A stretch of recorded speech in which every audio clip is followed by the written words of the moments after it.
Ici Peggy Rocchigny. Bienvenue à l'École du patrimoine du Haut-Saint-Laurent.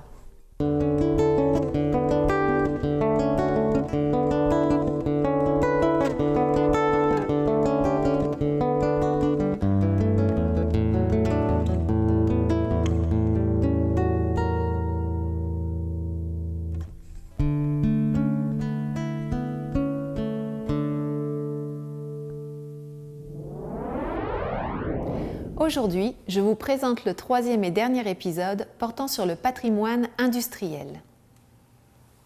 Dans un premier temps, nous terminerons notre visite du quartier en compagnie d'Alexis Lemieux. Puis, nous aborderons une dimension plus complexe du patrimoine industriel.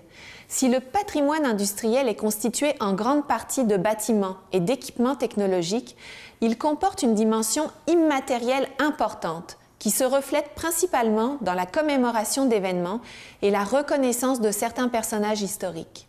Lucie Betez met la table en nous dévoilant ses résultats de recherche quant aux relations de travail et aux conflits ouvriers au sein de la Montreal Cottons.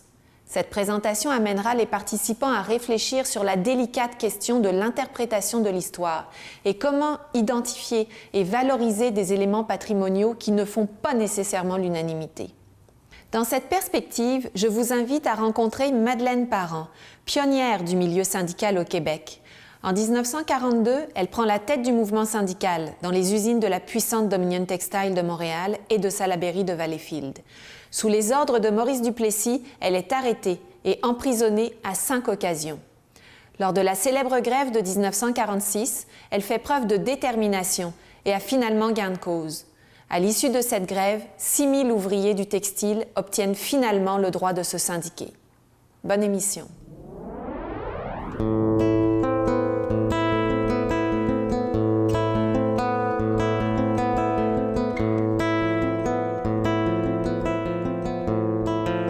Les relations entre les employés et les patrons sont pas faciles, sont difficiles. Pourquoi? Parce que jusqu'à, je dirais, les années 60 peut-être, que moi j'ai remarqué dans les documents, dans la navette, c'est des Britanniques, souvent, des anglophones ou des Américains qui sont des patrons. En 1910, il y a eu le premier Canadien-Français qui obtient un travail de boss. Mais c'est un petit boss. Un petit basse qu'ils appellent ici, un petit basse. Puis les petits basses, c'est des Canadiens français, puis c'est eux qui vont parler aux superviseurs qui ne parlent pas un mot français et aux Canadiens français qui ne parlent pas un mot anglais. Donc, il fait le lien entre les deux. Et puis, le petit basse, il n'est pas bien considéré par les Canadiens français parce qu'il c'est un traître. Lui, il a une job plus payante, puis il est comme... Il n'est pas dans la gang, il ne fait pas partie de la gang. Mais les gens importants, les vrais directeurs, eux autres, ils sont anglophones. Donc, qu'est-ce qui va se passer? C'est qu'il va y avoir vraiment une division nette qui est dans l'usine. Il va y avoir les Anglais, puis il va y avoir les Canadiens français. Puis ça va se transposer pas seulement dans l'usine, dans les murs de l'usine, mais ça va se transposer à l'extérieur des murs d'usine aussi. Donc, ça va créer différentes identités. Et puis aujourd'hui, quand on le voit aussi dans nos témoignages, que les francophones ne voient pas et ne racontent pas les choses de la même façon que les anglophones. Leur mémoire n'est pas la même. Leur satisfaction ou leur idée positive ou négative est différente.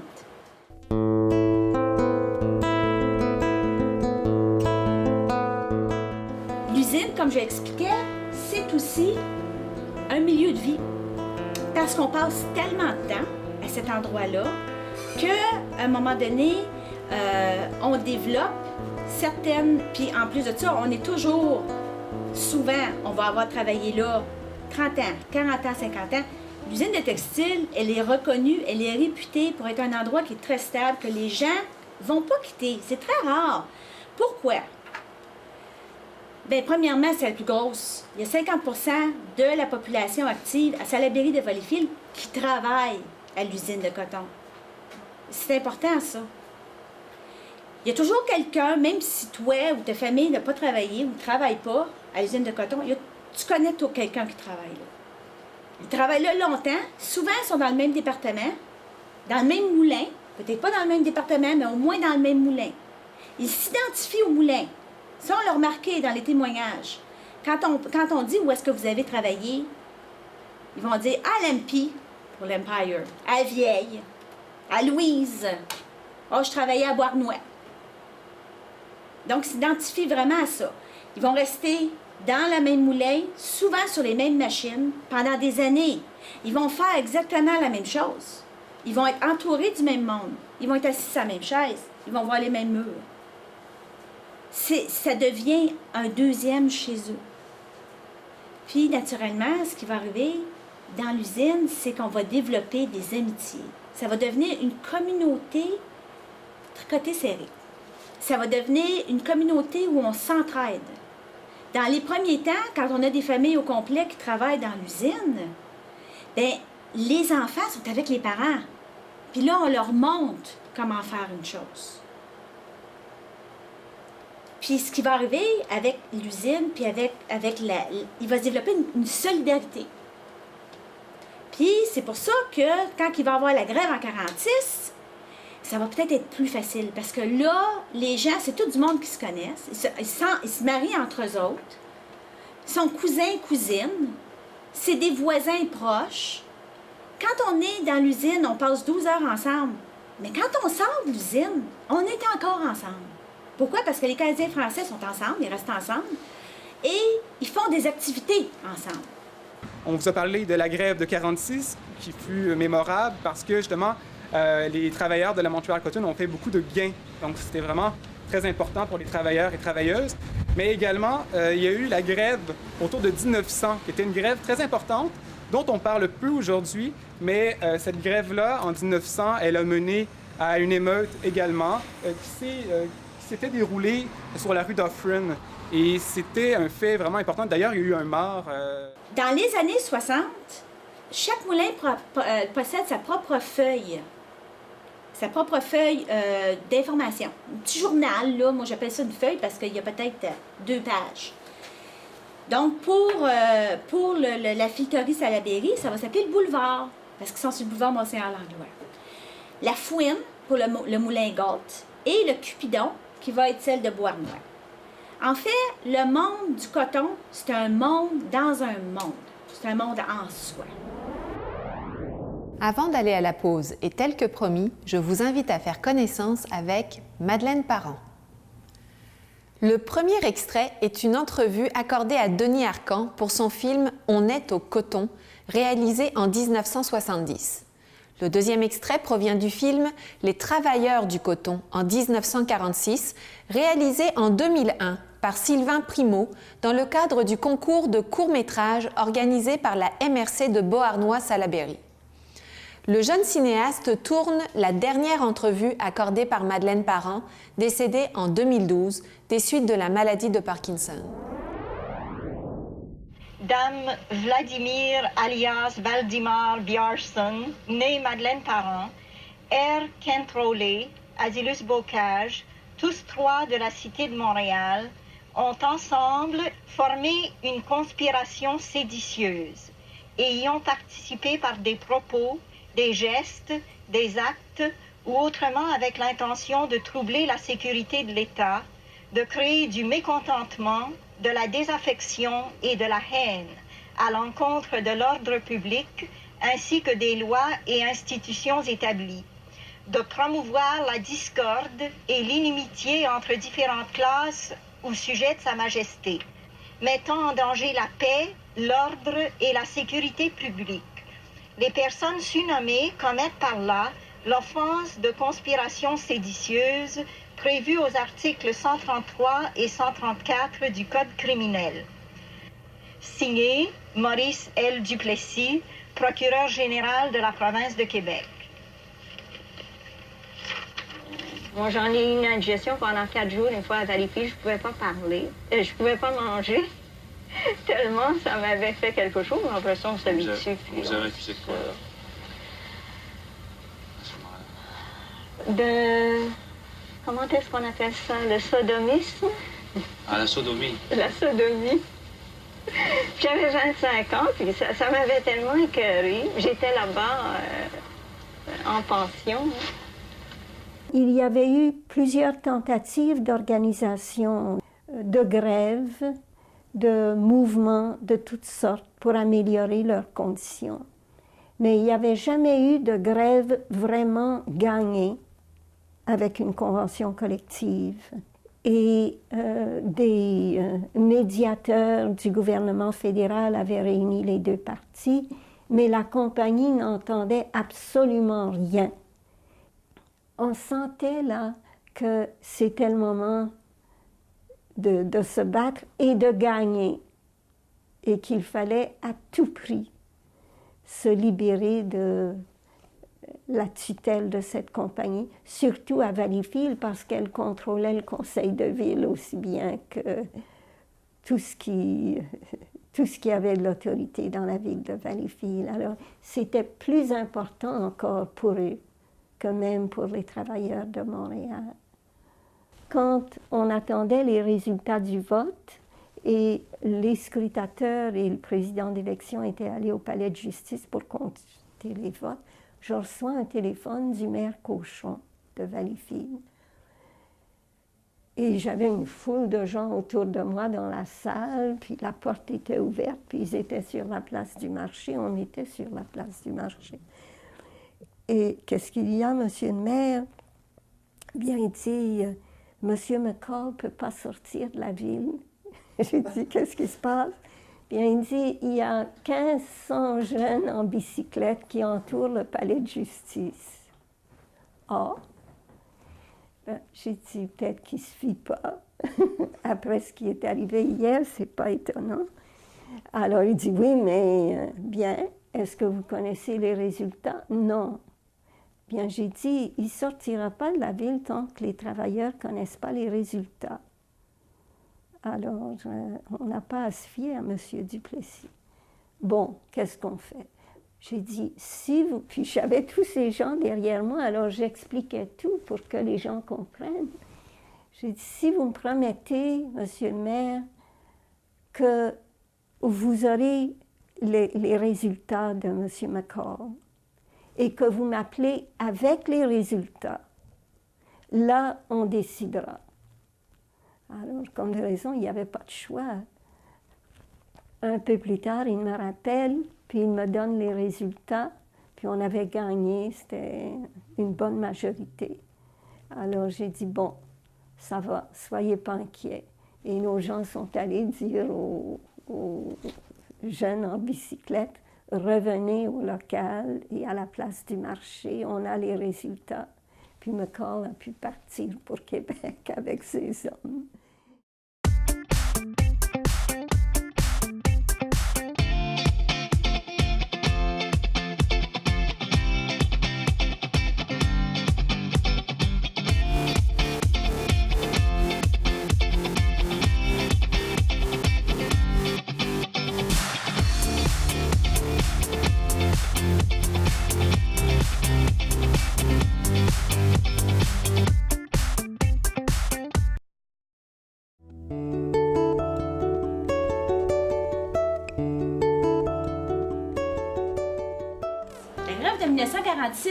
Elle est extrêmement importante dans la mémoire de Salaberry de Valleyfield puis dans l'histoire de Montréal-Coton.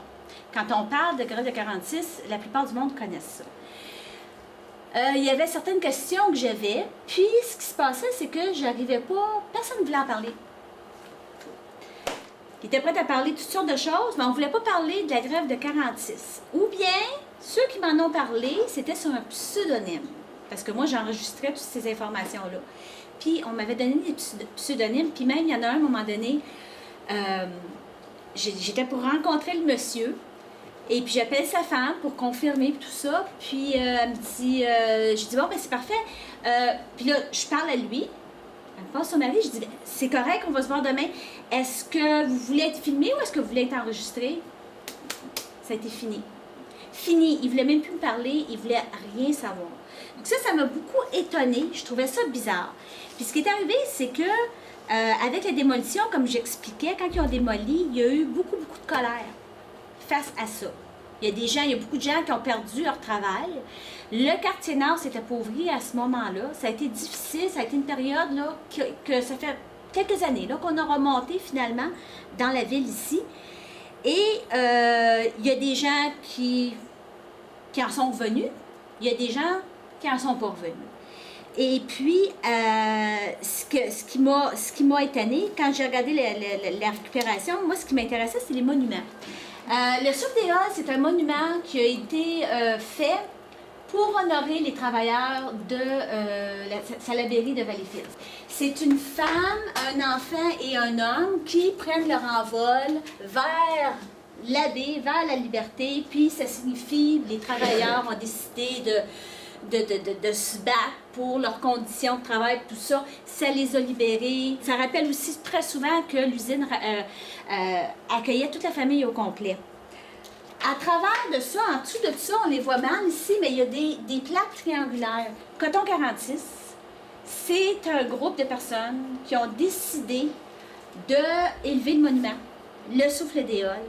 Et un des moyens qui voulaient pouvoir, parce que ça coûte de l'argent, faire ça, un des moyens, c'était de vendre des petites plaquettes avec leur nom dessus aux gens qui avaient travaillé à la Montréal Coton. C'était une façon de faire des levées de fonds pour pouvoir payer le monument.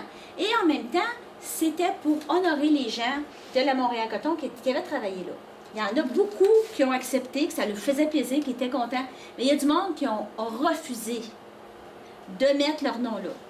Ils disaient, vous nous avez assez exploité, ou bien donc, vous honorez la compagnie. Ils ont eu une interprétation complètement différente de qu'est-ce qu'on voulait mettre.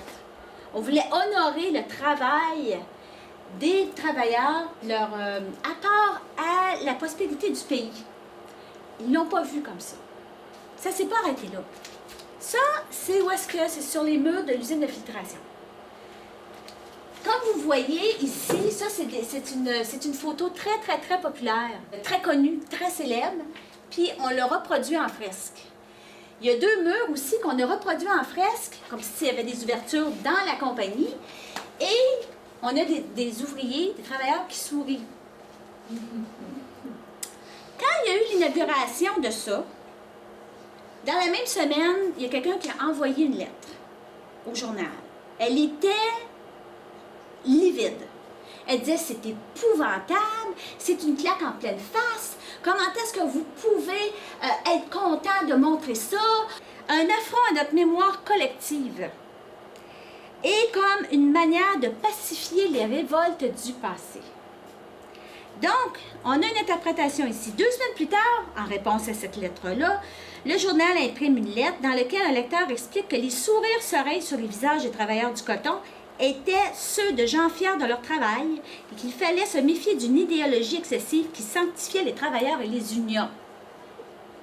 Moi, je savais aussi, parce que j'avais fait des entrevues, que il y a beaucoup de travailleurs qui disaient « Ben non, c'est pas ça. C'est pas du tout ça, cette interprétation-là. Non, non, non, non. » Ils déclarent plutôt que les sourires reflétaient la camaraderie qui existait entre les employés. Le travail ne servait qu'à payer les factures et à manger.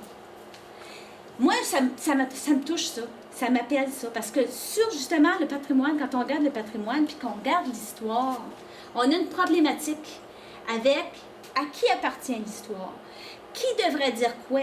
Puis quoi? Quelle histoire on va raconter?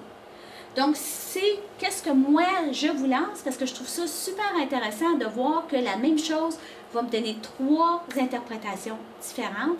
Et puis, quand on est dans le patrimoine, puis qu'on doit décider qu'est-ce qu'on va garder, qu'est-ce qu'on va raconter, c'est une grosse problématique. Donc, c'est là-dessus que je vous laisse. Toute une histoire, hein?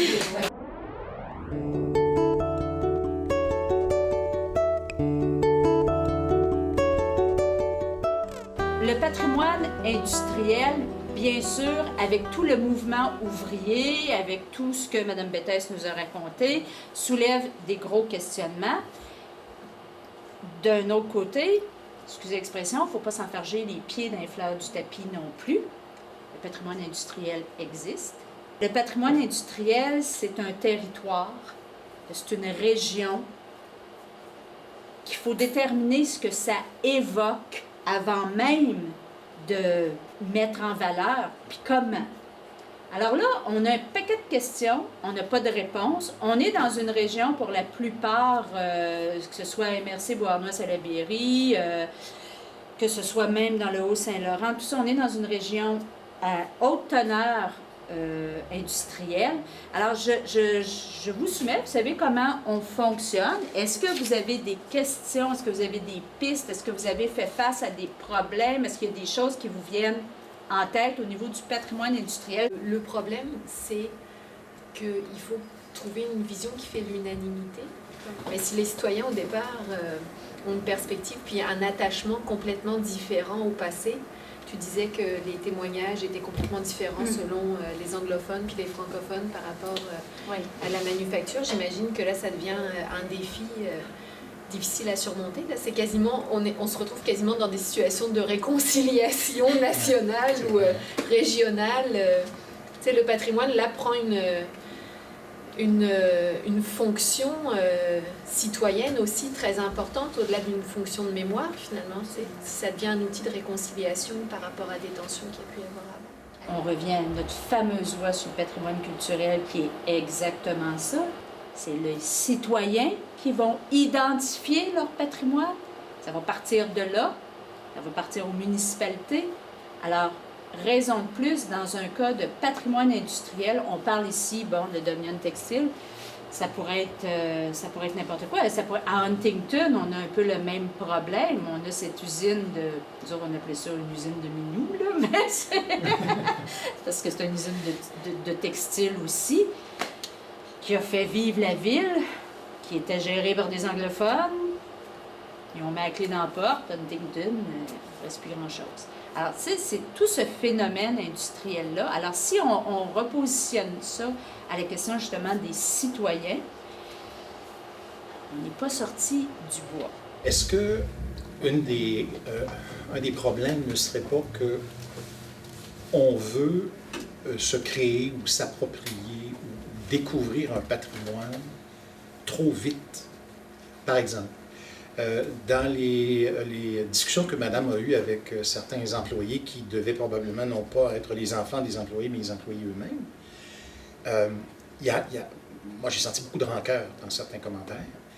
Est-ce que, dans un cas semblable, il n'est pas juste trop tôt pour donner une image patrimoniale à non plus un site, un développement d'une municipalité, mais plus à une organisation qui a exploité les gens?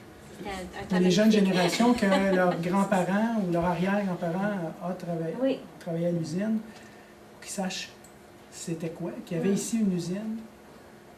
Puis mais c'est sûr qu'on pourrait se dire aussi, bon, mais si c'est ça la volonté populaire, d'enterrer la mémoire comme ça, ben, mais je pense qu'il n'y a pas une volonté, il y a des discours. Parce qu'il y a des gens qui nous en parlent très ouvertement, puis... il y a des gestes presque criminels, là, quasiment. Monsieur a pris une photo tantôt, là. On est passé sur le boulevard Dufferin. Puis on passe devant le centre d'achat. Il y a un édifice qui était le Powerhouse de 1900 et qui est derrière une espèce de galerie où on voit Dollarama. Il faut toujours replacer les choses dans leur contexte. OK? Je connais une dame, moi, qui demeure à la résidence où je demeure, là. Elle a 96 ans à peu près. Elle a travaillé ici à Montréal-Coton. Elle a été transférée à un moment donné à Côte-Saint-Paul. Elle a travaillé à Saint-Henri, puis tout. Puis, je vois jamais cette dame-là me descendre de la compagnie, dire que c'était une gang de chiens, de sales, puis tout ça. Tu sais, elle est très contente de... Puis elle parle de ses compagnes, puis ses compagnons qui travaillaient là, puis tout. Jamais j'ai entendu cette femme-là descendre de la compagnie. Ça dépend évidemment, chaque considération, comme on disait, chaque personne a sa vision, chaque personne a vécu des choses de manière individuelle. C'est ça. Puis, bon, chacune a son histoire et tout ça, c'est sûr. On vient vraiment au niveau de la mémoire individuelle puis de la vision des choses. Remettre les choses dans son contexte, quand c'est arrivé, puis que c'est apparu comme une amélioration dans le statut de Valleyfield, tout le monde travaillait, mais c'est comme on voit ce qui se passe dans d'autres pays sous-développés. Les enfants sont contents de travailler. Nous autres, on regarde ça et on dit c'est bien effrayant, mais c'est comme ça que ça se faisait ici aussi. Après ça, bien là, il y a eu la facilité des gros salaires, etc. Alors, si on regarde ça, on dit, regardons, ça a-tu du bon sens? On abusait de nous autres. Les sports qu'on nous offrait, au fond, c'est pas ça que Monsieur Tout-le-Monde, que les enfants de Monsieur Tout-le-Monde pratiquaient. Le curling, il n'avait jamais entendu parler de ça. Ça tombait de la lune, puis tous ces sports-là. Alors, il n'y avait pas tant d'intérêt que ça. Il allait glisser avec une planche de baril, puis des choses qui n'écoutaient rien. Donc là, je pense qu'il y a eu une période de frustration. Et puis, il y en a qui sont encore frustrés. Je connais des gens de Valleyfield, oui, qui sont encore frustrés. Par contre, bien, si on se dit, si on regarde, si on se remet, comme tu dis tantôt, dans le contexte des gens qui ont vécu quelque chose, aussi bien que nous autres dans notre vie, qu'on a vécu des choses, mais qu'on l'a vécu avec énergie, idéal, puis tous les bons mots qu'on a appris, là, devoir d'État, puis responsabilité, puis fierté de soi, bien, je pense qu'à ce moment-là, on n'est pas souffrant. Fait qu'il ne faut pas souffrir pour eux autres s'ils n'ont pas souffert, là. Valleyfield, là, c'est une ville industrielle, on s'entend. Mais est-ce que, comment on va faire, est-ce que ça vaut la peine que des municipalités, avec nos groupes là, de muséologues, tout ça, s'investissent là-dedans? Puis comment est-ce qu'on va garder un bâtiment? Est-ce qu'on va faire une région d'un patrimoine industriel? Patrimoine industriel, là, c'est large. Voilà qui met fin à notre série d'épisodes sur le patrimoine industriel. La semaine prochaine, je vous propose de découvrir un patrimoine tout aussi délicat et controversé, la préservation du patrimoine religieux.